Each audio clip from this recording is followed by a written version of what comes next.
கோயம்பேட்டிலே இருந்து இயங்கி வந்த அரசு போக்குவரத்து கழகத்தின் பேருந்துகள் 80% பேருந்துகள் கிளாம்பாக்கம் கலைஞர் நூற்றாண்டு பேருந்து முனையத்திலிருந்தும் 20% பேருந்துகள் மாதாவரம் பேருந்து நிலையத்திலிருந்தும் இயக்கப்படுகின்றன. அந்த வகையில் இப்பொழுது மாதாவரத்திலிருந்து தென் மாவட்டங்களுக்கு செல்லக்கூடிய அந்த 20% பேருந்துகளை மாதாவரம் சட்டமன்ற தொகுதி உறுப்பினர் அன்புக்குரிய அண்ணன் மாதாவரம் சுதர்சனம் தலைமையில் துவக்கி வைக்கப்பட்டிருக்கிறது.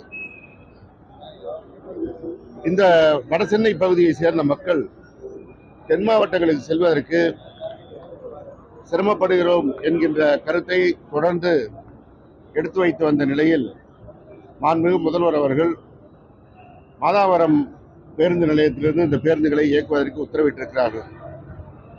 அதே போல இந்து சமய அறநிலைத்துறை மற்றும் சிஎம்டிஏ அமைச்சர் மாண்புமிகு அண்ணன் சேகர்பாபு அவர்களும் சிஎம்டிஏ மூலமாக கட்டப்பட்டிருக்கின்ற இந்த மாதாவரம் பேருந்து நிலையம் பயன்பாட்டுக்கு வர வேண்டும் என்று தொடர்ந்து வலியுறுத்தி வந்தார். அதே போல தொகுதி சட்டமன்ற உறுப்பினர் என்ற வகையில் நாங்கள் இங்கே ஆய்வுக்கு வரும்பொழுதெல்லாம் அண்ணன் மாதாவரம் சுதர்சனம் அவர்களும் அதை வலியுறுத்தி வந்தார்கள்.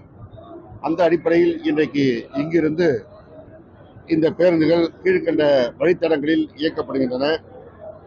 இங்கிருந்து திருச்சிக்கு 18 நடைகளும், சேலத்திற்கு 17 நடைகளும், விருதாசலம் 6 நடைகளும், கள்ளக்குறிச்சி 16 நடைகளும், விழுப்புரம் 16 நடைகளும், கும்பகோணம் 14 நடைகளும், சிதம்பரம் 5 நடைகளும், நெய்வேலி 11 நடைகளும், புதுச்சேரி வழியாக கடலூருக்கு 5 நடைகளும், புதுச்சேரி வழியாக திண்டிவனத்திற்கு 10 நடைகளும்,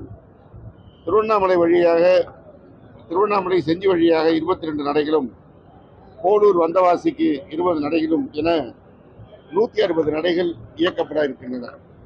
ஏற்கனவே இங்கிருந்து திருப்பதிக்கு 90 நடைகள் இயக்கப்படுகிறது. எனவே இந்த பேருந்துகள் செயல்பாட்டிற்கு வருகின்ற வேளையில் இந்த பகுதியை சேர்ந்த மக்கள் கிளாம்பாக்கத்திற்கு சென்று அங்கிருந்து பேருந்து மாற வேண்டும் என்ற சூழல் இல்லாமல் இங்கிருந்து அவர்களுடைய செல்ல வேண்டிய ஊர்களுக்கு செல்வதற்கு வாய்ப்பாக அமையும். மிக குறிப்பாக திருவொற்றியூர் தொகுதி, ராயபுரம் தொகுதி இந்த பகுதியை சேர்ந்தவர்கள், ஆர்கே நகர் பகுதியை சேர்ந்தவர்கள் எல்லாம் தொடர்ந்து நீண்ட தூரம் பயணிக்க வேண்டும் என்ற ஒரு நிலை இருந்ததை மாற்றி இன்றைக்கு மாதாவரம் பேருந்து நிலையத்திலிருந்து தங்கள் பயணத்தை மேற்கொள்வதற்கு நாங்கள் விரும்பி கேட்டுக்கொள்கிறோம்.